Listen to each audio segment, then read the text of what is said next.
Friends, അലീനയും മനുവിൻ്റെ വരാനിരിക്കുന്ന വിശേഷങ്ങൾക്ക് ഏവരും സ്വാഗതം ചെയ്യുന്നു. ഈ ചാനൽ ആദ്യമായിട്ട് കാണുന്ന ആളുണ്ടെങ്കിൽ ലൈക്ക് ചെയ്ത് സബ്സ്ക്രൈബ് ചെയ്ത് കാണാൻ വേണ്ടി ഒരു കൂടി ഓർപ്പിച്ചുകൊണ്ട് വീഡിയോയിൽ കിടക്കാം. അങ്ങനെ നമ്മുടെ അലീന അടുത്തൊരു ഡിമാൻഡ് വെച്ചേക്കാണ്. നമുക്ക് നാളെ പുനലൂർ പോകുമ്പോഴത്തേക്ക് അപ്പച്ചനും എൻ്റെ കൂടെ വരണം എന്ന് പറയുമ്പോഴത്തേക്ക് പറഞ്ഞാൽ ആദ്യം നീ അപ്പൻ്റെ സമ്മതം മേടിക്കുന്നു പറയാം. അപ്പം ഞാൻ അപ്പൻ്റെ സമ്മതം മേടിച്ചോളാം. ഞാൻ അച്ഛനോട് സംസാരിക്കുന്നുണ്ട്, അപ്പനോട് പപ്പാട് സംസാരിച്ച് സമ്മതം മേടിച്ചിട്ട് വരുന്നുണ്ട്. അത് കഴിഞ്ഞ് ഒരുമിച്ച് പോകണമെന്നൊക്കെ പറയുന്നുണ്ട്. അപ്പം മനസ്സോടെ സമ്മതിക്കുന്നുണ്ട് നമ്മുടെ അവധക്കുട്ടി. അപ്പോൾ അത് കഴിഞ്ഞ് അവധക്കുട്ടിയെ തിരിച്ച് കിടത്തിയിട്ട് അലീന നമ്മുടെ റൂമിലേക്ക് പോവാണ്. അത് കഴിഞ്ഞ് പിറ്റേ ദിവസം രാവിലെ നോക്കുമ്പോഴത്തേക്കും അലീന രാവിലെ നമ്മുടെ സ്റ്റാൻലിയുടെ റൂമിൽ പോവാണ്. റൂമിൽ ചെന്നിട്ട് ചോദിക്കുന്നുണ്ട്, പപ്പ തിരക്കിലാണ്, ഡോറ് തുറന്ന് ചെന്ന് ചോദിക്കും, തിരക്കിലാണെന്ന് ചോദിക്കും. തിരക്കിലാണെങ്കിൽ എന്തേ കുഴപ്പമെന്ന് ചോദിക്കും. അല്ല, എനിക്കൊരു കാര്യം പറയാനുണ്ട്. എന്തേ കാര്യം പറ. വേറൊന്നല്ല പപ്പ, എനിക്ക് പപ്പയുടെ വീട്ടിലോട്ടൊന്ന് പോയാൽ കൊള്ളുന്നുണ്ട്. എവിടെ? പുനലൂർ. ഉടനെ ഇത് കേട്ടിരുന്ന വല്ലാത്തൊരു മോഹഭാവത്തോട് പറയാം, പോകണ്ട, ആരില്ല, നീ പോകണ്ടെന്ന് പറയുക. അയ്യോ, അതെന്തോ പോകണ്ടാത്തത്? അത് പോകണ്ടെന്ന് പറഞ്ഞാൽ പോകണ്ട, അതിൻ്റെ അകത്ത് വേറെ കാര്യങ്ങളൊന്നും ഇല്ല എന്ന് പറയാണ്. അപ്പോൾ 2-3 വട്ടം എടുത്ത് ചോദിച്ചു കഴിയുമ്പോഴത്തേക്ക് അലീനയ്ക്ക് മനസ്സിലായി സ്റ്റാൻലി ഉറച്ച നിലപാടിലാണ്, ഇനിയിപ്പം പോകാൻ പറ്റത്തില്ലെന്ന് തന്നെ പറയത്തുള്ളൂ എന്ന് പറഞ്ഞ് മനസ്സിലായി കഴിയുമ്പോഴത്തേക്ക് സ്റ്റാൻലി പിന്നെ താൻ അലീന കയറി വന്നപ്പോഴത്തേക്ക് തന്നെ കമ്പ്യൂട്ടറിൽ ഓരോ മെയിലൊക്കെ നോക്കിക്കൊണ്ടിരിക്കുകയായിരുന്നു. അപ്പോൾ ആദ്യം അങ്ങനെ ചെയ്തെങ്കിൽ പോലും പിന്നെ രണ്ടാമത് അലീനയോട് വേണ്ടാന്ന് പറഞ്ഞിട്ട് തിരിച്ച് തൻ്റെ ജോലിയിലേക്ക് തന്നെ പ്രവേശിക്കുകയാണ്. അപ്പോൾ അലീനയെ മൈൻഡ് ചെയ്യുന്നില്ല. അലീനയ്ക്ക് മനസ്സിലായി ഇനിയിപ്പം ഇവിടെ നിന്ന് കഴിഞ്ഞാൽ കാര്യം നടക്കത്തില്ല എന്ന് പറഞ്ഞ് നേരെ അലീന വാതിൽ തുറന്ന് പുറത്ത് പോയിട്ട് വാതിലടച്ചിട്ട് നേരെ റൂമിൽ പോകണം. അപ്പോൾ ഒരു 8:30 ആയപ്പോഴത്തേക്ക് സ്റ്റാൻലി നേരെ വന്നിട്ട് ഡൈനിങ് ടേബിൾ ഫ്രണ്ട് ഇരിക്കുകയാണ്, ബ്രേക്ക്ഫാസ്റ്റ് കഴിക്കാനിരിക്കുകയാണ്. അപ്പോഴത്തേക്ക് ആൻ്റണിയെ വിളിച്ചിട്ട് ആൻ്റണിയെ വന്ന് പുള്ളിക്കാരനെ വിളിക്കുന്നത്, നമ്മുടെ സ്റ്റാൻലിയെ വിളിക്കുന്നത്, ഫുഡ് കഴിക്കാൻ വേണ്ടി വിളിക്കുന്നത്. ഉടനെ സ്റ്റാൻലി ഇങ്ങനെ ആലോചിക്കുകയും ചെയ്തു, അതന്നെ എല്ലാ ദിവസവും അലീനയാണല്ലോ വന്ന് വിളിക്കുന്നത്, ഇന്നെന്താ പറ്റിയ ആൻ്റണി വന്ന് വിളിക്കുന്നത് ഇങ്ങനെ ആലോചിച്ചുകൊണ്ടിരിക്കും. അങ്ങനെ ആലോചിച്ചുകൊണ്ടിരിക്കുമ്പോഴത്തേക്ക് പെട്ടെന്ന് തന്നെ പുള്ളിക്കാരൻ്റെ കാര്യം മനസ്സിലായി. ഇന്ന പോലെ നമ്മൾ സമ്മതിക്കാത്തതുകൊണ്ടാകും കാര്യം മനസ്സിലായി. അത് നേരെ സ്റ്റാൻഡ് ചെയ്യുന്ന ഡൈനിങ് ടേബിൾ ഫ്രണ്ട് ഇരിക്കാൻ വന്നിട്ട് ചോദിക്കും, അവരൊക്കെ എന്തെങ്കിലും ചോദിക്കും. അപ്പോൾ ആൻ്റണിയോട് ചോദിക്കുമ്പോഴത്തേക്ക് അവധക്കുട്ടി അച്ചാനും അലീന മോളെ റൂമിലാണെന്ന് പറയും. അവരെ വിളിക്കാൻ പറയുമ്പോഴത്തേക്ക് നേരെ ചെന്ന് അലീനയോട് വിളിക്കുമ്പോഴത്തേക്ക് അലീന വരത്തില്ല. എന്നിട്ട് അവധക്കുട്ടിയോട് ചോദിക്കുമ്പോഴത്തേക്ക് അവധക്കുട്ടി അച്ചാൻ വന്നിട്ട് ഇരിക്കുമ്പോഴത്തേക്ക് പറയും, എന്നെ അലീന വരാത്തേന്ന് ചോദിക്കും.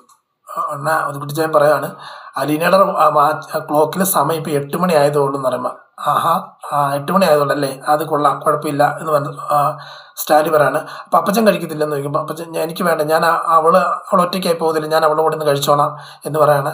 അപ്പം നിങ്ങളെല്ലാം പഴയ പരിപാടി തുടങ്ങുമല്ലേ, ശീതസമരം എന്നുള്ള രീതിയിൽ പരിപാടി തുടങ്ങുമല്ലേ എന്ന് വെച്ചു. എന്ത് ശീതസമരം? അവളിപ്പം എന്തെങ്കിലും കാര്യങ്ങൾ ആവശ്യപ്പെട്ടിട്ടുണ്ടെങ്കിൽ അത് സാധിച്ചു കൊടുക്കണ്ടേ?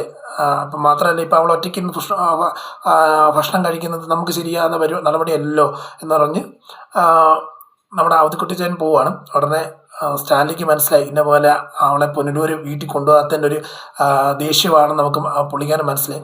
എന്നിട്ട് കുറച്ച് നേരം എന്തൊക്കെയോ കഴിച്ചിട്ട് ഇപ്പം ഫുഡ് കഴിക്കാൻ തുടങ്ങുമ്പോഴത്തേക്ക് തന്നെ സ്റ്റാൻലിക്ക് മനസ്സിലായി, ഇതിനു മുമ്പേ കഴിക്കുന്ന ദിവസങ്ങളെല്ലാം അവൾ അടുത്ത് വന്നിരിക്കും. മാത്രമല്ല, അവൾ അവളുടെ സ്വന്തം കയ്യിൽ ഫുഡെടുത്ത് എനിക്ക് വാരി തരുന്ന ഒരു സിറ്റുവേഷൻ ആയിരുന്നു. പക്ഷേ ഇന്ന് അവളില്ല. അപ്പം അതിൻ്റെ ഒരു സെൻറ്റിമെൻ്റൽ അറ്റാച്ച്മെൻറ്റ് അപ്പനും മോളും തമ്മിലുണ്ട്. അപ്പോൾ അത് പെട്ടെന്ന് ഓർത്തെടുക്കുകയാണ് നമ്മുടെ സ്റ്റാൻലി.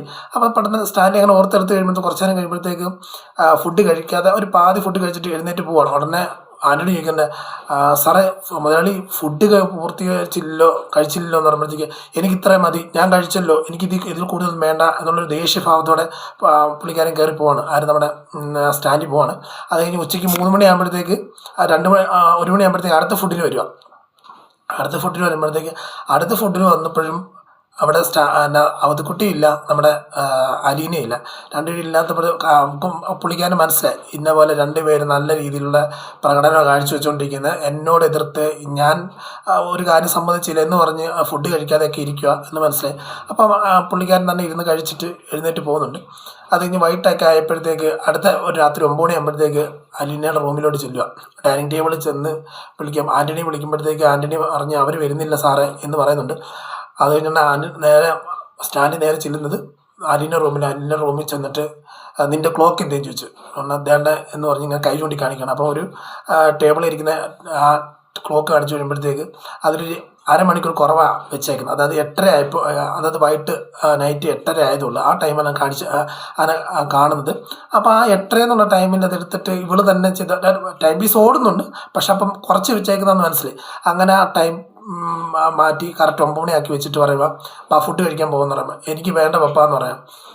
എന്ന് പറയാം, അല്ല നീ ഫുഡ് കഴിക്കാൻ വാ എന്ന് പറയുമ്പോഴത്തേക്ക് ഇല്ല അപ്പം എനിക്ക് ഇപ്പം കഴിക്കും, ഞാൻ പിന്നെ കഴിച്ചോളൂ, എനിക്ക് വിശക്കുന്നില്ലെന്ന് പറയാം. ഉറപ്പാണോ എന്ന് ചോദിക്കുക. ഉറപ്പാണ് പപ്പ എന്ന് പറയുമ്പോഴത്തേക്ക് ശരിയെന്ന് പറഞ്ഞിട്ട് നേരെ ഡൈനിങ് ടേബിളിൻ്റെ അടുത്ത് ചെന്നിട്ട് അതിലൂടെ പാസ് ചെയ്ത് നേരെ തൻ്റെ റൂമിലേക്ക് ചെല്ലുക.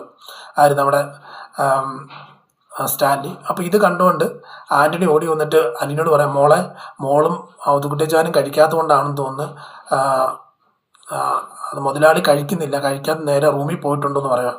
അപ്പം പെട്ടെന്നൊരു നീറ്റൽ പോലെ, പെട്ടെന്നൊരു വേദന പോലെ, വിഷമം പോലെ പെട്ടെന്ന് അലീനയ്ക്ക് വന്നിട്ട് നേരെ ചെല്ലുക. ഡൈനിങ് ടേബിൾ ചെന്നപ്പോഴത്തേക്ക് ഡൈനിങ് ടേബിൾ എല്ലാ ഫുഡും അതുപോലെ ഇരിപ്പുണ്ട്. നേരെ റൂമിൽ ചെന്നിട്ട് നോക്കുമ്പോഴത്തേക്ക് സ്റ്റാൻലി മദ്യക്കുപ്പി എടുക്കുക. അവിടെ മദ്യപിക്കാനുള്ള പരിപാടിയൊക്കെ, അതായത് മദ്യക്കുപ്പി, ഗ്ലാസ്, വെള്ളം, ഐസ് ക്യൂബ്, മദ്യം എല്ലാം എടുത്ത് നിരത്തി വെച്ചിട്ടുണ്ട്. എന്നിട്ട് മദ്യപിക്കാൻ പോകുന്ന ആ സിറ്റുവേഷൻ കണ്ടിട്ട് പപ്പ എന്താ കാണിക്കുന്ന പപ്പ എന്ന് ചോദിക്കുക. ഒന്നും മിണ്ടുന്നില്ല. ആദ്യത്തെ ഗ്ലാസ്സിൽ മദ്യം ഒഴിക്കുക, ഐസ് ക്യൂബ് ഇട്ടുക, ഇച്ചിരി വെള്ളം ഒഴിച്ചിട്ട് സിപ്പായിട്ട് അടിക്കാൻ വേണ്ടി ഇങ്ങനെ കൈ എടുക്കുമ്പോഴത്തേക്കും അലീന കയറി കൈ പിടിക്കും. അലീന കയറി കൈ പിടിക്കുമ്പോൾ തന്നെ അലീനയുടെ ഒരു നോട്ടം നോക്കുമ്പോഴത്തേക്ക് അലീന ഒരു ദയനീയ ഭാവത്തോടെ, കാരണം പപ്പ കഴിക്കരുത് എന്നുള്ളൊരു ഭാവത്തോടാണ് അലീനയോട് ചോദിക്കുന്നത്, അലീന പറയുന്നത്. പക്ഷേ അത് മൈൻഡ് ചെയ്ത് തന്നെ അവളുടെ കൈ ഇരിക്കെ തന്നെ കൈ ഇങ്ങനെ വെച്ചിട്ട് തന്നെ അവൾ പുള്ളിക്കാരൻ നേരെ ആ മദ്യം സിപ്പായിട്ട് അടിക്കുകയാണ്. അത് കഴിഞ്ഞുകൊണ്ട് അത് കഴിഞ്ഞ് പിന്നെ അടുത്ത ഗ്ലാസ് താഴെ വെച്ചിട്ട് പിന്നെ ഒഴിക്കുകയാണ്. അലീന പിന്നെ മദ്യക്കുപ്പി കയറി പിടിക്കുകയാണ്. പപ്പ കുടിക്കരുതെന്ന് പറഞ്ഞാൽ കുടിക്കരുത്, ശരിയാകത്തില്ല എന്ന് പറയുമ്പോഴത്തേക്ക് അലീന നീ മാറ് എന്ന് പറയുവാണ്. ഉടനെ ഇല്ല ഞാൻ മാറത്തില്ല, പപ്പ കുടിക്കരുതെന്ന് പറഞ്ഞാൽ കുടിക്കരുത് തന്നെയാന്ന് പറഞ്ഞു കഴിയുമ്പോഴത്തേക്ക് ഇല്ല എനിക്ക് കുടിച്ചേ പറ്റത്തുള്ളൂ എന്ന് പറഞ്ഞ് പിന്നെ എടുത്ത് ഒഴിക്കുക. മദ്യം ഒഴിച്ചു കഴിയുമ്പോഴത്തേക്കും അത് ഒഴിച്ചിട്ട് അടിക്കാൻ ഒരുങ്ങുമ്പോഴത്തേക്ക് പപ്പയുടെ കൈ കയറി പിന്നെയും പിടിച്ചിട്ട് പറയണം, പപ്പ ഞാൻ പപ്പയുടെ വീട്ടിലേക്ക് വരുന്നതാണ് പപ്പായ്ക്ക് വിഷയമെങ്കിൽ ആ ഒരു തോന്നൽ എനിക്ക് ഇല്ല, ഞാൻ വേണ്ടെന്ന് വെക്കാം, പപ്പ ഏതൊക്കെയാലും എൻ്റെ കൂടെ കഴിക്കാൻ എനിക്ക് വേണ്ട, ഞാൻ ഇനി വരുന്നില്ല, ഒരു കാര്യത്തിലും വരുന്നില്ല എന്ന് പറയുവാണ്. ഉടനെ ശരി എന്ന് പറയണം. അത് കഴിഞ്ഞുടനെ കുറച്ചു നേരം കഴിഞ്ഞപ്പോഴത്തേക്ക് രണ്ടുപേരും ഫുഡ് കഴിക്കാൻ പോയിരിക്കുകയാണ്. എല്ലാവരും ഇപ്പോൾ അവധുകുട്ടിച്ചാലും വന്ന് ആൻ്റണി വന്ന് എല്ലാവരും ഫുഡ് കഴിച്ചുകൊണ്ടിരിക്കുകയാണ്. അപ്പം അലീനാണ് വിളമ്പി കൊടുക്കണമെന്ന് പറഞ്ഞ് പപ്പ അല്ല, എന്നിട്ട് സ്റ്റാൻലി പറയുന്നുണ്ട്, നിനക്ക് ഡ്രൈവിംഗ് പഠിക്കണ്ടേന്ന് ചോദിക്കുക. ഡ്രൈവിംഗ് പഠിക്കണമെന്ന് ചോദിക്കുമ്പോഴത്തേക്ക് പപ്പ എനിക്ക് ഡ്രൈവിംഗ് പഠിക്കേണ്ടെന്ന് പറയാം. അപ്പം ഉറപ്പാണോ എന്ന് ചോദിക്കുമ്പോഴത്തേക്ക് ഉറപ്പ് തന്നെയാന്ന് പറയാം. അപ്പോൾ അവധുകുട്ടിച്ചാൻ പറയാം, മോളെ നീ ആവശ്യമില്ലാത്ത കാര്യം പറയരുത്, അവനിപ്പം വേണ്ടാന്ന് വെച്ച് കഴിഞ്ഞാൽ പിന്നെ ഒരിക്കലും നിനക്ക് സാധിച്ചു തരത്തില്ല, ഇപ്പം വേണമെന്ന് പറഞ്ഞു കഴിഞ്ഞാൽ കാര്യങ്ങൾ നടക്കുമെന്ന് പറയുമ്പോഴത്തേക്ക് ഇല്ല പക്ഷേ എനിക്ക് വേണ്ടാന്ന് തന്നെ പറയണം. ഉടനെ പിന്നെ ഫുഡ് വിളമ്പി കൊടുക്കുകയാണ്. എല്ലാം ഫുഡ് വിളമ്പി കൊടുത്തു കഴിഞ്ഞപ്പോഴത്തേക്ക് അവധുകുട്ടിച്ചായൻ പറയുന്നുണ്ട്, ഇന്ന പോലെ എടാ നിനക്ക് എന്തിനാണ് അവളോട് ഇത്ര വാശി വൈരാഗ്യം, നീ എന്തിനാ അവള് വീട്ടിലേക്ക് വരണമെന്ന് പറയുമ്പോഴത്തേക്ക് നീ എന്തിനാ തടയുന്നേ എന്നൊക്കെ ചോദിക്കുമ്പോഴത്തേക്ക് അതെ ഞാൻ തടയുന്നതല്ല, അവൾ അവിടെ പോയി കഴിഞ്ഞാൽ അവൾക്കുണ്ടാകുന്ന സിറ്റുവേഷൻ എനിക്ക് അറിയാം, അതുകൊണ്ട് മാത്രമാണ് പറയുന്നത്. അവൾ അവിടെ പോയി കഴിഞ്ഞാൽ അവൾ ആരെങ്കിലും കൊന്നു തിന്നുമോ, അത് ഞാനില്ല അവിടെ, ഞാൻ കൂടെ പോകുന്നില്ലേന്ന് ചോദിക്കുമ്പോഴത്തേക്ക് പറയുവാണ്, അത് അപ്പച്ചൻ കൂടെ പോകുന്നതിൻ്റെ അല്ല, അവളെ ആരും കൊന്നു തിന്നത്തോ അല്ല വീട്ടിൽ നിന്ന് ഇറക്കി വിടുത്തൊന്നുമില്ല, പക്ഷെ അവർ ഓരോരുത്തർ എൻ്റെ അനിയന്മാരുടെ ഭാര്യയായിട്ട് എല്ലാവരും കൂടി ചേർന്ന് അവളെ ചെറിയ ചെറിയ കുത്തുവാക്കുകൊണ്ട് പറഞ്ഞ് ഇല്ലാതാക്കും. ആ ഒരു എൻ്റെ മോൾ അങ്ങനെ അനുഭവിക്കേണ്ട ഒരു വ്യക്തിയല്ല, അവൾ ഇവിടെ രാജകീയമായിട്ടല്ലേ ജീവിക്കുന്നത്, രാജകീയമായിട്ടല്ലേ കഴിയുന്നത്. അപ്പോൾ ആ ഒരു രീതിയിൽ നോക്കുമ്പോഴത്തേക്ക് അവൾ ഒരിക്കലും അങ്ങനെ പോയി മറ്റുള്ളവൻ്റെ കുത്തുവാക്ക് കേട്ട് ജീവിക്കേണ്ട ഒരു വ്യക്തിയല്ല എന്ന് പറയണം. അത് അവിടെ ആരാ കുത്തുവാക്ക് പറയുന്നത് എന്ന് ചോദിക്കുമ്പോഴത്തേക്ക് ആര് പറഞ്ഞാലും അതെനിക്ക് നോവും എന്ന് പറയാണ്. അപ്പോൾ അതുകൊണ്ട് പോകണ്ട എന്നാണ് പറഞ്ഞ് നിർത്തുവാണ്. അപ്പം ഒരെണ്ണം രണ്ടുപേരും അത് അപ്പനും മോനും തമ്മിൽ അടി കഴിയുമ്പോഴത്തേക്ക് അലീന നടുക്ക് നിന്ന് കൈ കൂപ്പി പറയാം, എൻ്റെ പേര് പറഞ്ഞ് നിങ്ങൾ വഴക്കിടരുതേ, ഞാൻ പോകുന്നില്ല, എനിക്കതിനകത്ത് പ്രശ്നങ്ങളൊന്നുമില്ല, നിങ്ങൾ വഴക്കിടാതെ ഫുഡ് കഴിക്കുക എന്ന് പറയാണ്. ഉടനെ ഫുഡ് കഴിച്ചുകൊണ്ടിരിക്കുമ്പോഴത്തേക്ക് സ്റ്റാൻലിക്ക് ബോധ്യപ്പെടുവാണ് ഈ കഴിഞ്ഞ ദിവസം കഴിച്ച ഫുഡിൻ്റെ സ്വാദ് തിരിച്ച് കിട്ടിയല്ലോ, രാവിലെ ഉച്ചയ്ക്കും അത് കിട്ടിയില്ല, അത് അലീന ഇല്ലാത്തതുകൊണ്ടാണെന്ന് മനസ്സിലായി. എന്നിട്ട് ഫുഡ് കഴിച്ചിട്ടിരിക്കുമ്പോഴത്തേക്കും അത് കുട്ടി അച്ഛൻ പെട്ടെന്ന് ഫുഡ് കഴിച്ചിട്ട് എഴുന്നേറ്റ് പോകും. എന്നിട്ട് പക്ഷേ കുത്തി കുറിച്ചാണെങ്കിൽ പോലും തൻ്റെ മനസ്സിൽ കുത്തി കുറിച്ച് ഫുഡ് കഴിച്ചുകൊണ്ടിരിക്കുകയാണ് നമ്മുടെ സ്റ്റാൻലി. തൻ്റെ മനസ്സിൽ ഓടിക്കൊണ്ടിരിക്കുന്ന തന്നെ മോളോട് വേണ്ട നെഗറ്റീവായിട്ട്, അതായത് പറ്റത്തില്ല എന്നുള്ളൊരു കാര്യം പറഞ്ഞപ്പോഴത്തേക്ക് അവളുടെ മനസ്സിലുണ്ടായ വിഷമം, ഞാൻ ഇപ്പം വിഷമിക്കുന്നു ഓർത്തിട്ടാണ് അവൾ ആഗ്രഹം മാറ്റി വെച്ചേക്കുന്നത് എന്നൊക്കെ മനസ്സിലാക്കിയിട്ടാണ് പുള്ളിക്കാരൻ തിരിച്ചു വരുന്നത്. അത് ഇങ്ങനെ ചിന്തിച്ചുകൊണ്ടിരിക്കുന്നത്. എന്നിട്ട് ഫുഡൊക്കെ കഴിച്ചിട്ട് വാഷ് ബേസിൽ കൈ കഴുകാൻ പോയപ്പോഴത്തേക്ക് അലീന പ്ലേറ്റൊക്കെ എടുത്തുകൊണ്ട് അടുക്കളയിൽ പോകും. അവൾ അടുക്കളയിൽ പോയി കഴിയുമ്പോഴത്തേക്ക് നേരെ സ്റ്റാൻലി ഡൈനിങ് ടേബിളിൻ്റെ അടുത്ത് വന്നിട്ട് നേരെ ചെന്നിട്ട് അലീന എന്ന് വിളിക്കുന്നുണ്ട്. വിളിക്കുമ്പോഴത്തേക്ക് എന്താ അപ്പം ചോദിക്കുകയാണ്, മോളെ നിനക്കിവിടെ സുഖം തന്നെയല്ലേ ചോദിക്കും. അപ്പോൾ സുഖം തന്നെയാണ് ഇപ്പം അതിൻ്റെ അപ്പം അങ്ങനെ ചോദിക്കുന്നത്. അല്ല അത് ചോദിച്ചെന്നുള്ളൂ എന്ന് പറഞ്ഞിട്ട് പിന്നെ തിരിച്ചിട്ട് ഡൈനിങ് ടേബിളിലൂടെ പോവാം. അപ്പോൾ വന്ന് നിൽക്കുവാണ്. അത് കഴിഞ്ഞുടനെ പിന്നെയും അങ്ങനെ പരതി മാറി നിൽക്കുക. അപ്പം അവിടെ പോകുന്നു. കുറച്ച് നേരം കഴിയുമ്പോഴത്തേക്ക് പിന്നെ അടുക്കളയുടെ അവിടെ വരുന്ന മാറി നിൽക്കുക. മോളെ വേറെ കുഴപ്പങ്ങളൊന്നും ഇല്ലല്ലോ, ഞാൻ പറഞ്ഞതിൽ വല്ല വിഷമം ഉണ്ടോ എന്ന് ചോദിക്കുമ്പോഴത്തേക്ക് ഇല്ല പപ്പ എൻ്റെ നന്മയ്ക്ക് വേണ്ടി, എൻ്റെ നല്ലതിന് വേണ്ടിയല്ലേ പറഞ്ഞ്, അതുകൊണ്ട് കുഴപ്പമില്ല, ഞാൻ അവിടെ പോയി കഴിഞ്ഞാൽ വിഷമിക്കുമെന്ന് പപ്പ ഓർത്തിട്ടല്ലേ പോകണ്ട എന്ന് പറയുന്നത്. അതുകൊണ്ട് എനിക്ക് സന്തോഷമുള്ളൂ പപ്പ, എനിക്ക് എന്നെക്കുറിച്ച് സ്നേഹിക്കുന്നു, എന്നെക്കുറിച്ച് കരുതുന്നുള്ളത് കൊണ്ട് എനിക്ക് സന്തോഷമുള്ളൂ. അപ്പോൾ വേറെ കുഴപ്പങ്ങളൊന്നുമില്ല എന്ന് പറയുകയാണ്. ശരിയെന്ന് പറഞ്ഞിട്ട് നേരെ തൻ്റെ റൂമിൽ പോവാണ് സ്റ്റാൻലി റൂമിൽ പോയപ്പോഴത്തേക്ക് കുറച്ച് നേരം കഴിഞ്ഞപ്പോഴത്തേക്ക് അലീനെ വിളിച്ചിട്ട് പറയുക, അലീനെ ഒന്ന് വരാൻ പറഞ്ഞു. അപ്പം അലീന ചെന്ന് വാതിൽ തുറന്ന് കയറുകയാണ്. ചോദിക്കുന്നത് എന്താ അപ്പം വിളിപ്പിച്ചെന്ന് ചോദിക്കാം. അല്ലേ മോൾ ഇങ്ങോട്ട് അടുത്ത് വന്നേ ചോദിക്കാം. മോളെ ഞാൻ അവിടെ ഇല്ല എന്നുണ്ടെങ്കിൽ, അല്ലെങ്കിൽ അത് കുട്ടി അച്ഛൻ അല്ല പപ്പ മാത്രം അല്ല അപ്പച്ചൻ മാത്രം വന്നു കഴിഞ്ഞ് കഴിഞ്ഞാൽ നിനക്ക് വല്ല വിഷയം ഉണ്ടാകുമോ എന്നുള്ളൊരു പേടിയുള്ളത് കൊണ്ട് മാത്രമാണ് ഞാൻ അങ്ങനെ പറഞ്ഞത്. നിനക്ക് ബുദ്ധിമുട്ട് വല്ലതും ഉണ്ടോ എന്ന് ചോദിക്കുക. ഉണ്ടെങ്കിൽ പറയാം ഇല്ല പപ്പച്ച വേണ്ട കുഴപ്പമൊന്നുമില്ല, ഞാൻ വർഷങ്ങളായിട്ട് ഈ അനാഥാശ്രമത്തിലൊക്കെ ജീവിച്ചിട്ട് തിരിച്ചു വന്നപ്പോഴത്തേക്ക് എനിക്ക് ഒരുപാട് ബന്ധങ്ങളും അപ്പനും അമ്മയും ബന്ധങ്ങളെല്ലാം ഉണ്ട്. അപ്പോൾ അവരോടെല്ലാം സംസാരിക്കണമെന്ന് ഇടപെടണമെന്നൊക്കെ ഒരു ആഗ്രഹം എനിക്കുണ്ട്. പക്ഷേ അത് ഒരു നെഗറ്റീവായിട്ടൊരു കൺസെപ്റ്റിലേക്കാണ് പോകുന്നുണ്ടെങ്കിൽ എനിക്ക് വേണ്ട പപ്പ, അതുകൊണ്ട് ഞാൻ പപ്പ പറയുന്നത് സിനി നിന്നോളാം ഇവിടെ എന്ന് പറയാം. മാത്രമല്ല മോളെ ഞാൻ പോയിക്കഴിഞ്ഞ് അല്ല നീ പോയിക്കഴിഞ്ഞാൽ എൻ്റെ കാര്യം ആരൊക്കെ നോക്കും? അത് കഴിഞ്ഞുടനെ മാത്രമല്ല പൗലോസും വന്നില്ല. പൗലോസ് ഇപ്പോൾ ജോലിക്ക് തിരിച്ചു വരാമെന്ന് പറഞ്ഞിട്ട് പോയിട്ട് ഇതുവരെ വന്നില്ല. അപ്പോൾ എന്താ ചെയ്യേണ്ടത്, എനിക്ക് എന്തെന്നാ? അത് ശരി പപ്പ, ഞാൻ അതറിഞ്ഞില്ല, സോറി പപ്പ, ഞാൻ എന്നോട് ക്ഷമിക്കും പപ്പ, ഞാൻ ഇനി ആവർത്തിക്കത്തില്ല, അങ്ങനെ പപ്പാനെ തനിച്ചാക്കിയിട്ട് ഒരിടത്ത് പോകാൻ ഞാൻ ആഗ്രഹിക്കത്തില്ല, ഇനി അങ്ങനെ ഞാൻ ചെയ്യത്തില്ല പപ്പ എന്ന് പറയുമ്പോഴത്തേക്ക് ഉടനെ അടുത്ത് വിളിച്ചിട്ടൊന്ന് ജസ്റ്റ് കെട്ടിപ്പിടിച്ചിട്ട് മോളെ ഒരു കാര്യം പറയാം, നിനക്ക് എന്നോട് ഇത്ര കാര്യങ്ങളൊക്കെ ഉണ്ടല്ലോ, എനിക്ക് നിന്നെ അത്രമാത്രം ഇഷ്ടമാണ് മോളെ, ഒരു കാര്യം എടുത്ത് പറയാം, നാളെ നമുക്ക് പുനലൂർ പോകാമെന്ന് പറയാം. പുനലൂർ പോകാൻ നീ നാളെ പൊക്കോന്ന് പറയുകയാണ് ആദ്യം. ഉടനെ ഇങ്ങനെ ഞെട്ടുന്നു. അതിലൂടെ വേറൊരു കാര്യം വന്ന് ഞാനും കൂടെ വരുന്നത്, നമുക്ക് ഒരുമിച്ച് പോകാം പുനലൂർ, അപ്പച്ചനും ഞാനും നീയും എല്ലാം ഒരുമിച്ച് നമുക്ക് പോകാം. സന്തോഷം കൊണ്ട് കണ്ണുനീരിങ്ങനെ പൊഴിക്കുകയാണ് നമ്മുടെ അലീന. ഉടനെ പുള്ളിക്കാരെ ചേർത്ത് കെട്ടിപ്പിടിക്കുകയാണ്. ഉടനെ കെട്ടിപ്പിടിച്ചിട്ട് പറയണേ നിനക്ക് നിൻ്റെ വിഷമങ്ങളൊക്കെ മാറത്തില്ലെന്ന് ചോദിക്കുമ്പോൾ ആ വിഷമങ്ങളൊക്കെ മാറി ഏകദേശം കുഴപ്പമില്ല എന്ന് പറയുകയാണ്. ഇത്ര മാത്രമേ ഉള്ളൂ, നിൻ്റെ വിഷമങ്ങൾ ഇത്ര മാത്രമേ ഉള്ളൂ എന്ന് എനിക്ക് മനസ്സിലാകുന്നുണ്ട്. എൻ്റെ വീട്ടുകാരെ എൻ്റെ ആൾക്കാരെല്ലാം കാണണം എന്നുള്ള ആഗ്രഹമില്ലേ, അതിപ്പം ഞാൻ നിൽക്കുമ്പോഴത്തേക്ക് അവരാരും നിന്നെ തൊടാനോ എതിർത്ത് പറയാനോ ഒന്നും നിൽക്കത്തില്ല. അങ്ങനെ ഉണ്ടെന്നുണ്ടെങ്കിൽ ഞാനത് കൈകാര്യം ചെയ്തോളാം എന്ന് പറഞ്ഞ് നിർത്തുകയാണ്. അത് പറഞ്ഞിട്ട് പോയി കിടന്നോളാൻ പറഞ്ഞ് അങ്ങനെ നമ്മുടെ സ്റ്റാൻലി അലീനെ പറഞ്ഞു വിടുമ്പോഴത്തേക്ക് ഈ കണ്ണുനീർ അതൊന്ന് പറയുന്നുണ്ട്, ഇങ്ങനെ നീ പുറത്തിറങ്ങുമ്പോഴത്തേക്ക് കണ്ണുനീർ കാണും, അതുകൊണ്ട് ഇതാണ് ഈ ടവലെടുത്ത് കണ്ണുനീർ തുടയ്ക്കാൻ പറയുക. അങ്ങനെ ടവലെടുത്ത് കണ്ണുനീർ തുടച്ചു കൊടുക്കുകയാണ് നമ്മുടെ സ്റ്റാൻലി. അങ്ങനെ ഈ സീനുകൊണ്ടാണ് അവിടെ അവസാനിക്കുന്നത്. അടുത്തതായിട്ട് കാണിക്കുന്ന സീൻ അങ്ങനെ കൊട്ടാരമറ്റം തറവാട്ടിലേക്ക് പ്രവേശിക്കുകയാണ്. പൊയ്ക്കൊണ്ടിരിക്കുമ്പോഴത്തേക്ക് ആദ്യം പറയുമ്പോഴത്തേക്കൊരു ഇരുമ്പ് ഗേറ്റിൽ എഴുതിയേക്കുന്ന കൊട്ടാരമറ്റത്തിൽ നിന്ന് എഴുതിയേക്കുന്ന ഒരു ഗേറ്റാണ് കാണുന്നത്. അത് കഴിയുമ്പോഴത്തേക്ക് ഇതെല്ലാം കാഴ്ചകൾ കണ്ടുകൊണ്ടിരിക്കുകയാണ് നമ്മുടെ അലീന. അപ്പം കയറി പോകുമ്പോഴത്തേക്ക് റബ്ബറിൻ്റെ ഇലകളാൽ മൂടപ്പെട്ട് കിടക്കുന്ന കല്ല് വിരിച്ച പാത, രണ്ട് സൈഡിൽ ചുറ്റുമതിൽ. അപ്പോൾ അങ്ങനെ ആ പാത പോകുമ്പോൾ തന്നെ ഒരു തോട് എങ്ങനെ പോകുന്നു അതുപോലെ നീണ്ടു നിവർന്ന് കിടക്കുന്ന തോട് പോകുന്ന പോലെ തോടിൻ്റെ അങ്ങേയറ്റം ചെല്ലുന്നത് നമ്മുടെ തറവാടാണ്. തറവാടിൻ്റെ അവിടെ എത്തി സ്റ്റാൻഡിൽ വണ്ടി നിർത്തിയപ്പോഴത്തേക്ക് ആദ്യം കുട്ടിച്ചാൻ ചാടി ഇറങ്ങുമ്പോഴത്തേക്ക് ഈ വണ്ടിയുടെ സൗണ്ട് കേട്ട് ഓടി വരുന്നത് നമ്മുടെ ആൻസിയാണ്. ആൻസി ഓടി വന്നിട്ട് അപ്പച്ചൻ ഇത്ര നാൾ എവിടെ പോയി കിടക്കുമായിരുന്നേ, ഈ വീട്ടിലെ ഉത്തരവാദിത്തം കാര്യങ്ങളൊക്കെ ആര് ചെയ്യും? കാരണം ഇവിടെ ഒരു മകനുണ്ടെന്ന് പറഞ്ഞാൽ റോബിച്ചെന്ന മകനുണ്ടെന്ന് പറഞ്ഞാൽ അവിടെ ഇവിടെ എല്ലാം പോയി കിടക്കുവാണ്, ഇവിടെ ഞാനിതെല്ലാം ഒറ്റയ്ക്ക് നോക്കി കണ്ടെന്ന് ചെയ്യേണ്ടേ, അപ്പച്ചൻ ഇത് എവിടെ ഒരു ഉത്തരവാദിത്തം ഇല്ലേ എന്നുള്ള രീതി ചോദിക്കുമ്പോഴത്തേക്ക് തന്നെ അടുത്ത ചാടി ഇറങ്ങുന്നത് അടുത്ത കാല് വെച്ചിറങ്ങുന്നത് നമ്മുടെ സ്റ്റാൻലിയാണ്. സ്റ്റാൻലിയെ കണ്ടപ്പോഴത്തേക്ക് സ്റ്റാൻലി അനുഭവം തൊട്ട് പുറകെ അലീനയുണ്ട്. സ്റ്റാൻലിയെ കണ്ടപ്പോൾ തന്നെ എന്തൊക്കെയോ പറയണം തോന്നിയ മനസ്സിൽ നിന്ന് അല്ല വായിൽ നിന്ന് പതുക്കെ പതിഞ്ഞ് സൗണ്ടായി മാറുകയാണ് നമ്മുടെ ആൻസിയുടെ. അപ്പോൾ പേടിച്ചേരേണ്ട രീതിയിൽ പിന്മാറി. അത് കഴിഞ്ഞ് തന്നെ അലീനയായിട്ട് നിൽക്കുകയാണ്. അപ്പോൾ അലീന അടുത്ത് വന്ന് അവതുകുട്ടിയച്ഛൻ്റെ അടുത്ത് നിൽക്കുമ്പോഴത്തേക്ക് അവതുകുട്ടിയച്ഛൻ ചോദിക്കുന്നുണ്ട്, അപ്പച്ചാ ഇതിൻ്റെയാണോ റോബിച്ചിൻ്റെ ഭാര്യയും ചോദിക്കും. അത് നിനക്ക് മനസ്സിലായി? അത് മനസ്സിലാക്കാൻ വലിയ സെൻസൊന്നും വേണ്ട, അതൊക്കെ മനസ്സിലാവും എന്നുള്ള രീതി പറയണം. എന്നിട്ട് അവർ രണ്ടുപേരും കയറി അകത്തോട്ട് പോവുക. അതായത് അവതുകുട്ടിയും അലീനയും കൂടി ചെന്ന് അകത്തോട്ട് കയറി ചെന്ന് ഇരിക്കുകയാണ്.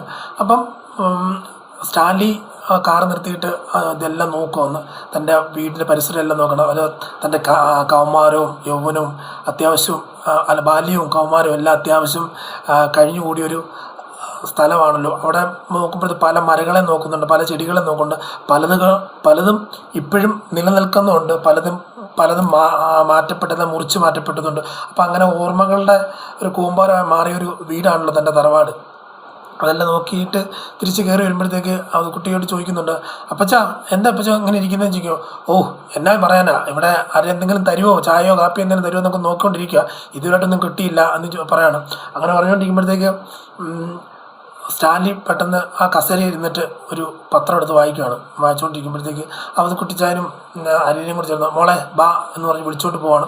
പോയിട്ട് ഈ തറവാടെന്ന് പറയുമ്പോഴത്തേക്ക് രണ്ടായിട്ടാണ് നിൽക്കുന്നത്. അതായത് പഴയ തറവാടുണ്ട്, അതിനോട് ചേർന്ന് പുതിയത് പണിതിട്ട് ഉള്ളതുകൊണ്ട്. ഇപ്പം രണ്ടും കൂടി ചേർന്ന് മിക്സായിട്ട് നിൽക്കുന്നത്. അപ്പോൾ ഇതിൻ്റെ രണ്ടിൻ്റെ ഇടയ്ക്കുള്ള വഴിയാണ് അലീനയെ വിളിച്ചുകൊണ്ട് പോകുമ്പോഴത്തേക്ക് അലീനയോട് പറയണം, മോളെ ഇതാണ് എൻ്റെ റൂമെന്ന് പറഞ്ഞൊരു ഡോറ് ഓപ്പണാക്കി അകത്ത് ചെല്ലുമ്പോഴത്തേക്ക് പഴയ കട്ടിൽ, മേശ, ഒരു ടീപ്പോ, കസേര, അലമാര ഇതൊക്കെ ഉണ്ട്.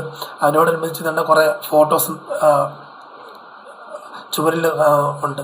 അപ്പോൾ അതിലാദ്യം കാണിക്കുന്ന അവത്തുകുട്ടി കൈകൂട്ടി കാണിച്ചിട്ട് പറയുകയാണ്, ഇതാ മോളെ എൻ്റെ ചിന്നമ്മ എന്ന് പറയുന്നത്. ചിന്നമ്മ ഒന്ന് ഞെട്ടിപ്പോകുന്നൊരു സംഭവം. ഞെട്ടിപ്പോകുന്ന പറഞ്ഞാൽ ഒരു 45 വയസ്സുള്ളൊരു സ്ത്രീയാണ് കാണിക്കുന്നത്. പക്ഷേ അലീനയെ പോലെ തന്നെ ഇരിക്കുന്നുണ്ട്, അതുപോലെ തന്നെ ഇരിക്കുന്നത്. അത് കഴിഞ്ഞുകൊണ്ട് അടുത്ത് കാണിക്കുന്നത് എന്താണ്ട് ഇത് അവളുടെ 16 വയസ്സിലാന്ന് പറയും. പിന്നെ അടുത്തൊരു 30 വയസ്സിൽ കാണുമ്പോഴത്തേക്ക് അതായത് അതുപോലെ ഇരിക്കുന്നു, അത് അലീനയെ പോലെ തന്നെ ഇരിക്കുന്നു. അലീന ഈ പെട്ടെന്ന് കണ്ണ് നിറയുവാണ്. കാരണം എൻ്റെ ചിന്നമ്മ എന്ന് പറഞ്ഞാൽ ആ അമ്മച്ചിയുടെ സാദൃശ്യത്തിലാണല്ലോ ഞാൻ ഇരിക്കുന്നതെന്ന്. അപ്പോൾ ആ ഫോട്ടോ, ആ ഫ്രെയിം അത് ഭിത്തിയിൽ നിന്ന് ഇളക്കിയെടുത്ത് നോക്കുവാണ്. തൻ്റെ മുഖത്തോട് നോക്കി പുഞ്ചിരിക്കുന്നതായിട്ടുള്ള ആ ചിന്നമ്മയെ കണ്ടിട്ട് എൻ്റെ വെല്ലുമിച്ചി എന്നുള്ള രീതിയിൽ, അതായത് നേരത്തെ ഉണ്ടെങ്കിൽ ജീവനോടെ ഉണ്ടെങ്കിൽ എന്നെ ഒരുപാട് അമ്മയുടെ സ്ഥാനത്ത് നിന്ന് സ്നേഹിക്കേണ്ട, അപ്പം അമ്മയില്ല, അമ്മയുടെ സ്ഥാനത്ത് നിന്ന് സ്നേഹിക്കേണ്ട ഒരാളാണല്ലോ ഇപ്പം ആരും അങ്ങനെ ഇല്ലാതായിപ്പോയല്ലോ എന്നുള്ളത് ചിന്തിച്ചുകൊണ്ടിരിക്കുകയാണ്. അപ്പോൾ തന്നെ അത് സെയിമായിട്ട് തന്നെ അവൾ ചിന്തിക്കുന്നുണ്ട്. ഈ തറവാട് ഇത്രയും പേരുണ്ടെങ്കിലും എൻ്റെ അപ്പനും എൻ്റെ അപ്പച്ചനും അത്ര വലിയ കർക്കശക്കാരാണെങ്കിൽ പോലും അവരെ പിടിച്ച് നിർത്താൻ പറ്റിയ ഒരു ക്യാരക്ടർ എന്ന് പറയുമ്പോഴത്തേക്ക് ഈ ചിന്നമ്മ എന്ന് പറഞ്ഞ അമ്മച്ചിയായിരിക്കും. ഈ അമ്മച്ചിയുടെ സാമീപ്യമാണ് ഇപ്പം എന്നിലൂടെ അവർ കിട്ടുന്നത്. അതുകൊണ്ടാണ് എന്നെ പെട്ടെന്ന് അടിച്ചിറക്കി വിടാതെ എന്നെ അവർ സ്നേഹിക്കുന്നത്, എന്നെ കൂടെ കൂട്ടുന്നതെന്ന് മനസ്സിലാക്കുകയാണ്. അങ്ങനെ ചിന്തിച്ചുകൊണ്ടിരിക്കുമ്പോഴത്തേക്കാണ് അവതുകുട്ടി പിന്നെയും പറഞ്ഞത്, വേണ്ട ഇത് കണ്ടോ അവൻ്റെ ബാല്യകാല ഫോട്ടോസ് എന്ന് പറയുമ്പോഴത്തേക്ക് ഒരു 3 വയസ്സുള്ള ഫോട്ടോ കസേര ഇരുന്ന് ഞെളിഞ്ഞ് അത് വലിയ രാജാവിനെ പോലെ കാലിന് മേലെ കാക്കിയിട്ട് നമ്മുടെ സ്റ്റാൻഡിൽ ഇരിക്കുന്നൊരു ഫോട്ടോ കാണിച്ചു കൊടുക്കുകയാണ്. അത് കഴിഞ്ഞ് അതുപോലെ തന്നെ ഇത് കണ്ടോ വേറൊരു ഫോട്ടോ എന്ന് പറയുമ്പോഴത്തേക്ക് കമന്ന് കിടക്കുന്നത്. ഇതൊരു 3 വയസ്സിലെങ്ങാണ്ട് ആളാണെന്ന്. അവന് ചിരിക്കണോ കരയണോ വേണ്ടാത്ത ഒരവസ്ഥയിൽ നിന്ന് എടുത്തൊരു ഫോട്ടോ ആണ് കാണിച്ചു കൊടുക്കണം. അപ്പോൾ അത്ര രീതി ചെറുപ്പത്തിലുള്ള നല്ല ഭംഗിയായിട്ടുള്ള ഫോട്ടോസ് എല്ലാം കാണിച്ചു കൊടുക്കണം. അതുകൊണ്ട് ഈ ഫോട്ടോസിലെല്ലാം നോക്കുമ്പോഴത്തേക്ക് അവതുകുട്ടിച്ചാനില്ല നമ്മുടെ അലീനയ്ക്ക് മനസ്സിലാക്കുന്ന ഒരുപാട് ബന്ധങ്ങളും ബന്ധക്കാരും മക്കളും മരുമക്കളും കൊച്ചുമക്കളും എല്ലാം ഉള്ള ഫോട്ടോ ഉണ്ട്. അതിൻ്റെ കൂടെ തന്നെ ഏറ്റവും കൂടുതൽ അലീന വീക്ഷിക്കുന്നത് അവതുകുട്ടിയെ ഫോട്ടോ നോക്കുമ്പോഴത്തേക്ക് പണ്ടത്തെ ഒരു ഗാംഭീര്യമുള്ളൊരു സ്വഭാവമൊക്കെയാണ് കാണിക്കുന്നത്. കാരണം ആരെയും എന്തും ചെയ്യാനുള്ളൊരു ധൈര്യമുള്ള ഒരാൾ, കാരണം എന്തും നേരിടാൻ ആരെയും വെല്ലുവിളിക്കാനുള്ള ഒരു മുഖഭാവത്തോടെയൊക്കെയുള്ള ഇരിപ്പും പല ഫോട്ടോകളിൽ അപ്പച്ചൻ്റെയൊക്കെ കാണുന്നത്. കാരണം ഫോട്ടോയൊക്കെ കണ്ടുകൊണ്ടിരിക്കുമ്പോഴത്തേക്കാണ് അടുത്ത മുറ്റത്തൊരു വണ്ടി വന്ന് നിൽക്കുന്നതായിട്ടൊരു സൗണ്ട് കേൾക്കും. അപ്പം ലാലിച്ചിങ്ങനെ നോക്കുകയാണ്. അപ്പം റോബിച്ചൻ പെട്ടെന്ന് ഇറങ്ങി വരിക. റോബിച്ചൻ ഇറങ്ങി റോബിച്ചൻ ഇറങ്ങി വരുന്നത് എന്താണെന്ന് വെച്ച് കഴിഞ്ഞാൽ ആൻസി വിളിച്ച് പറഞ്ഞിട്ടാണ് ഇറങ്ങി വരുന്നത് തന്നെ. കാരണം അല്ലെങ്കിൽ അത്ര പെട്ടെന്ന് വരാൻ ചാൻസ് ഇല്ലല്ലോ. അങ്ങനെ വന്ന് കയറി വരുമ്പോഴത്തേക്ക് അങ്ങനെ സ്പീഡിൽ നടന്നു വരുമ്പോഴത്തേക്ക് സിറ്റിംഗ് റൂമിൽ ഇരിക്കുന്ന നമ്മുടെ സ്റ്റാൻലിയെ കാണുമ്പോഴത്തേക്ക് തന്നെ സ്പീഡ് കുറച്ച് പതുക്കെ നിന്നിട്ട് ചോദിക്കുന്ന ലാലിച്ചാൻ എപ്പോൾ എത്തി എന്നൊക്കെ ചോദിക്കുകയാണ്. ഞാൻ ഇപ്പോൾ എത്തിയിട്ട് കുറച്ച് നേരമായി എന്നൊക്കെയുള്ള ഒരു ഗൗരവപാത്രം സംസാരിക്കുമ്പോഴത്തേക്ക് പറയണത്, അല്ല അച്ഛൻ മാത്രമേ വന്നുള്ളൂ? ഇല്ല, അപ്പച്ചനും ഉണ്ട്, എൻ്റെ മോളും ഉണ്ട് എന്ന് പറയുന്നത്. മോളോ? മോൾ ഇപ്പോൾ ഞാൻ വിളിക്കാമെന്ന് പറഞ്ഞിട്ട് ടാനിയ മോളാണോ എന്ന് ചോദിക്കുക. ടാനിയല്ല എന്ന് പറഞ്ഞ് വിളിച്ചിട്ട് വിളിക്കാമെന്ന് പറഞ്ഞിട്ട് നേരെ അലീനയെ നല്ല ഒച്ചത്തിൽ വിളിക്കുവാണ്. അലീനയെന്ന് വിളിക്കുമ്പോൾ അപ്പോഴത്തേക്ക് അലീന ഓടി വന്നിട്ട് അലീനയോട് ചോദിക്കുകയാണ്, ഇതാ അലീന, നിനക്കറിയാം ഇവനെ അറിയാൻ ചോദിച്ചു. ഇല്ല എന്ന്. ഇതാണ് എൻ്റെ അനിയൻ റോബർട്ട്, നിൻ്റെ ഇളയപ്പനാന്ന് പറയും. അപ്പോൾ ശരിയെന്ന് പറയുമ്പോഴത്തേക്ക് ഇതാ മനസ്സിലായില്ല എന്ന് പറയുമ്പോഴത്തേക്ക് പറയും, ഇതെൻ്റെ എൻ്റെ മൂത്ത മോള്, പേര് അലീന. അപ്പോൾ ഇത് ഇന്നും മുമ്പ് ഈ പേര് കേട്ടിട്ടില്ലല്ലോ എന്ന് പറയുമ്പോൾ, അത് പേര് കേട്ടിട്ടില്ല എന്നുണ്ടെങ്കിൽ അത് പേര് കേൾക്കേണ്ട സാഹചര്യം ഉണ്ടായിരുന്നു. പക്ഷെ അത് വിശദീകരിച്ച് നിനക്ക് അറിയണമെന്നുണ്ടെങ്കിൽ അത് അപ്പച്ചനോട് ചോദിച്ചാൽ മതി, എൻ്റെ കുറ്റമല്ല എന്ന് പറഞ്ഞ് നിർത്തുകയാണ്. പിന്നെ ഇവള് കുറച്ച് ദിവസം ഇവിടെ നിൽക്കും, നിനക്ക് വല്ല വിരോധം ഉണ്ടെന്ന് ചോദിക്കുക. ഇല്ല, കുഴപ്പമൊന്നും ഇല്ല എന്ന് പറയുമ്പോഴത്തേക്ക് പറയാം, ഞാനിവിടുന്ന് പോകുമ്പോഴത്തെ മുതലും ഞാൻ തിരിച്ചു വരുന്നവരെ ആരും ഇവിടെ കുത്തുവാക്കുണ്ടോ അല്ല നുള്ളി നോവിക്കാനോ ഇറക്കി വിടാനോ ഒന്നും പാടില്ല. അങ്ങനെ ചെയ്താൽ അതിൻ്റെ ബാക്കിയുള്ള കാര്യങ്ങൾ നിനക്കറിയാമല്ലോ എന്നുള്ള രീതിയിൽ പറയുകയാണ്. ശരി, അപ്പോൾ എന്തെങ്കിലും നിനക്ക് ബുദ്ധിമുട്ടുണ്ടോ? എന്തെങ്കിലും ബുദ്ധിമുട്ട് ഇപ്പം പറഞ്ഞോന്ന് പറയാം. ഇല്ല. അപ്പോൾ റോബിച്ചൻ പറയാണ്, അത് തൊണ്ടയിൽ കുരുങ്ങിയാൽ അല്ല തൊണ്ട പഴുത്ത് കഴിഞ്ഞാൽ അത് ഇറക്കുക എന്നുള്ളതേ ഉള്ളൂ, അല്ലാതെ തുപ്പാൻ പറ്റത്തില്ലല്ലോ. ആ ഒരു അവസ്ഥയിലാണെന്ന് പറയുമ്പോഴത്തേക്ക് അത്രയും ചെയ്താൽ മതി, അതായത് സഹിച്ചാൽ മതി എന്നുള്ളതാണ് എൻ്റെ അർത്ഥം വരുന്നത്. അപ്പോൾ അത്രയും പറഞ്ഞിട്ട് പറയാണ്. പിന്നെ പെട്ടെന്ന് സ്റ്റാൻലി പുറത്ത് വന്ന് കാറെടുത്ത് വണ്ടിയെടുത്ത് പോവുകയാണ്. അപ്പോൾ സ്റ്റാൻലി നോക്കി നിൽക്കുകയാണ് അലീന നോക്കി നിന്നിട്ട് തിരിച്ച് സ്റ്റാൻലി പോയെന്ന് കണ്ടപ്പോഴത്തേക്ക് റോബിച്ചൻ അലീന റോബിച്ചിനെ നോക്കുന്നുണ്ട്. ആ നോട്ടത്തിൽ തന്നെ പെട്ടെന്ന് എന്ത് സംസാരിക്കണമെന്ന് അറിയത്തില്ല, അല്ലെങ്കിൽ അവളെ ഒരു പുച്ഛഭാവനത്തോടെ തന്നെ നോക്കിയിട്ട് അകത്തോട്ട് കയറി പോകണം റോബിച്ചൻ. ഇതെല്ലാം കോർത്തിരക്കിയ അതിന് ഒരു വിശേഷമുണ്ട്. അതല്ലാതെ അകത്ത് കയറി നമ്മുടെ അപ്പച്ചനോട് പറയുന്നുണ്ട്, അവധുകുട്ടിയോട് പറയുന്നുണ്ട്, ഇന്ന പോലെ അപ്പച്ചൻ എനിക്ക് ആൻറ്റി, അതായത് ഷെർണാൻറ്റി ഒന്ന് കണ്ടാൽ കൊള്ളാം എന്ന് പറഞ്ഞ് പറയുമ്പോഴത്തെ തന്നെ അപ്പം പോകാം എന്ന് പറഞ്ഞ് നേരെ ഷെർണാൻറ്റിയെ കാണാൻ വേണ്ടി പോകുന്നൊരു രംഗമാണ് നമ്മൾ ലാസ്റ്റായിട്ട് കാണുന്നത്. കാത്തിരുന്ന് തന്നെ കാണാൻ ഈ മാസത്തിൽ ഒരു 2-3 ആഴ്ചയ്ക്കുള്ളിൽ ഈ വിശേഷങ്ങളെല്ലാം നിങ്ങളുടെ മുമ്പ് എത്താൻ ചാൻസ് ഉണ്ട്. അതിനാൽ കാത്തിരുന്ന് തന്നെ കാണാം എന്ന് പറഞ്ഞുകൊണ്ട് ഇന്നത്തെ വീഡിയോ ഒന്ന് വിട പറയുന്നു. Signing off. Thank you.